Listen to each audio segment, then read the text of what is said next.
আমরা আওয়ামী জাহিলিয়াত যুগের পার করে এসেছি। আমাদের যে দীর্ঘ ১.৫ যুগেরও বেশি একটি সময় আমাদেরকে ক্রস করতে হয়েছে, সেটি ছিল আওয়ামী জাহিলিয়াতের একটি যুগ। সেই যুগে আজকে আমরা এতক্ষণ পর্যন্ত কথা বলেছি, আমরা স্বাধীনভাবে কথা বলতে পেরেছি। আমাদেরকে এটা ভাবতে হয়নি এই কথাটার জন্য হয়তো বাসায় রাতে পুলিশ যাবে, বা আজকে যখন আমরা ফেসবুকে কোনো একটি পোস্ট করি আমাদেরকে ব্যাকস্পেস ব্যবহার করতে হয় না। আজকে দেখা যায় অধিকাংশ সময় আমাদের দেশের কিছু টকশোজীবী এই 4 মাসে আমরা কি পেলাম, 4 মাসে বাংলাদেশ একদম রসাতলে চলে গিয়েছে, আহাজারি, সুখ, কষ্ট, এগুলো সবসময় বর্ণনা করতে থাকেন।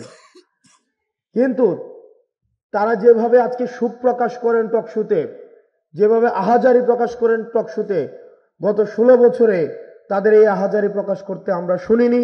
অত্যাচারের বিরুদ্ধে, অন্যায়ের বিরুদ্ধে, গুমের বিরুদ্ধে, খুনের বিরুদ্ধে, নির্যাতন এবং নিপীড়নের বিরুদ্ধে আমাদের ক্রোধ রয়েছে, এই তরুণ প্রজন্মের ক্ষোভ রয়েছে, আমাদের চোখে ক্রোধ রয়েছে তাদের বিরুদ্ধে, সেসব কলমের বিরুদ্ধে যেই কলমগুলো ফেসিবাদের সমর্থনে এতদিন পর্যন্ত লিখে গিয়েছে।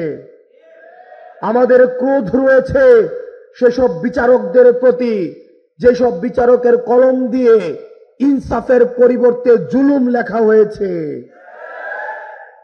যেসব বিচারকের কলম দিয়ে মজলুমের গলায় ফাঁসির রশি লেগেছে।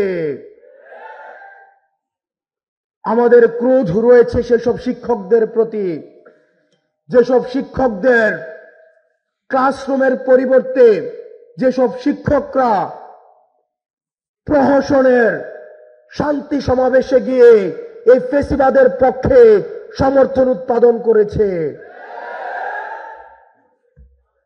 আমাদের ক্রোধ রয়েছে সেসব আমলাদের প্রতি, যেসব আমলারা এই ফেসিবাদকে টিকিয়ে রাখতে ভ্যানগার্ড হিসেবে কাজ করেছে।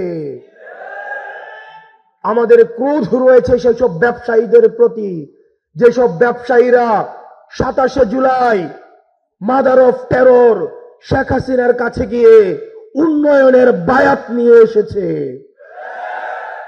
আমাদের ক্রোধ রয়েছে সেসব পুলিশের প্রতি, যেসব পুলিশ জনগণের টাকায় ফেসিবাদকে দুমড়ে মুচড়ে দেওয়ার জন্য যে অস্ত্র কেনা হয়েছে, সেই অস্ত্র ত্যাগ করা হয়েছে নিরস্ত্র জনগণের প্রতি। প্রিয় সহযোদ্ধা, আমাদের দায়বদ্ধতা রয়েছে, আমাদের দায়বদ্ধতা রয়েছে সেসব মায়েদের প্রতি যারা সন্তান হারা হয়েছে। আমাদের দায়বদ্ধতা রয়েছে সেই সন্তানদের প্রতি যারা এতিম হয়েছে। আমাদের দায়বদ্ধতা রয়েছে সেসব বিধবাদের প্রতি যাদের মেহেদির রক্ত শুকিয়ে যাওয়ার পূর্বে তাদের স্বামী রাস্তার মধ্যে রক্ত দিতে হয়েছে। আমাদের 16 বছরের আঘাত, এই টকশোজীবী কিছু বুদ্ধিজীবী যারা ভারত থেকে যাদেরকে ফাইন্যান্স করা হয়, তাদের কথা শুনে আমাদেরকে ভুলে গেলে চলবে না। আমাদের এই আওয়ামী জাহিলিয়াতের অত্যাচার এবং নিপীড়ন আমাদের বারবার মনে করতে হবে। আপনাদেরকে মাথায় রাখতে হবে আমাদের মুভমেন্ট 2 ধরনের হয়, ফরওয়ার্ড মুভিং এবং ব্যাকওয়ার্ড মুভিং। আমরা যদি এই বর্তমান সময়টাকে কাজে না লাগাতে পারি, তাহলে ভবিষ্যতের কাঠগড়ায় আমরা ঠিক ওই ধরনের অপরাধী হিসেবে বিবেচিত হব যারা আজকে বর্তমানের কাঠগড়ায় যেভাবে আমরা অতীতকে আমরা অপরাধী হিসেবে বিবেচনা করছি। সেজন্য আপনারা যারা তরুণ প্রজন্ম রয়েছেন, আপনার এবং আমার দায়বদ্ধতা অনেক বেশি। আজকে 2024 এই কারণে ঘটেছে, কারণ যারা আমাদেরকে নেতৃত্ব দেওয়ার কথা ছিল, যেসব অভিভাবক রাজনৈতিক দূরদৃষ্টি সম্পন্ন, যারা আমাদেরকে ভ্যানগার্ড হয়ে আমাদের পরবর্তী ভবিষ্যৎটা মসৃণ করার কথা ছিল, তারা ব্যর্থ হয়েছে বিদায় আজকে 24-এ তরুণ প্রজন্ম গুলির সামনে দাঁড়াতে হয়েছে। সুতরাং পরবর্তী বাংলাদেশ বিনির্মাণের ক্ষেত্রে আমাদের তরুণ প্রজন্মকে এগিয়ে আসতে হবে। আমাদের যারা আমাদের অভিভাবক রয়েছে, যারা অভিজ্ঞতা সম্পন্ন আমাদের পূর্ব প্রজন্ম রয়েছে, তাদের থেকে আমরা অভিজ্ঞতা নিব। তাদের অভিজ্ঞতা এবং এই তরুণ প্রজন্মের সাহস, এই দুইটার সংমিশ্রণে আমাদের পরবর্তী বাংলাদেশ বিনির্মিত হবে।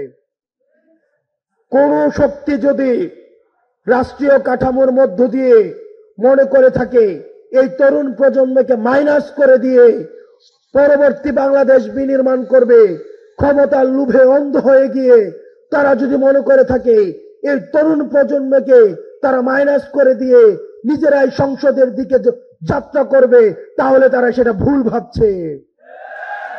প্রিয় সহযোদ্ধা, আপনাদেরকে মনে করতে হবে আমাদের এই সংগ্রামটা যত না বেশি আমাদের দলীয়, তার চেয়ে বেশি আমরা একটা জেনারেশন কনফ্লিক্টের মধ্যে রয়েছি। আমাদের ছাত্রদল, ছাত্র শিবির, আমাদের অধিকার পরিষদ, বাংলাদেশ বৈষম্য বিরোধী ছাত্র আন্দোলন, আমাদের বাংলাদেশ বৈষম্য বিরোধী ছাত্র আন্দোলন এটি কোনো ক্রিয়াশীল ছাত্র সংগঠন না, বরং আমাদের এই ফেসিবাদ বিরোধী আমাদের যে শক্তিগুলো ছিল, এই শক্তিগুলোকে একত্রীকরণের ক্ষেত্রে এবং জাতীয় ঐক্যের প্রতীক হিসাবে বৈষম্য বিরোধী ছাত্র আন্দোলন এখনো পর্যন্ত মাঠে রয়েছে।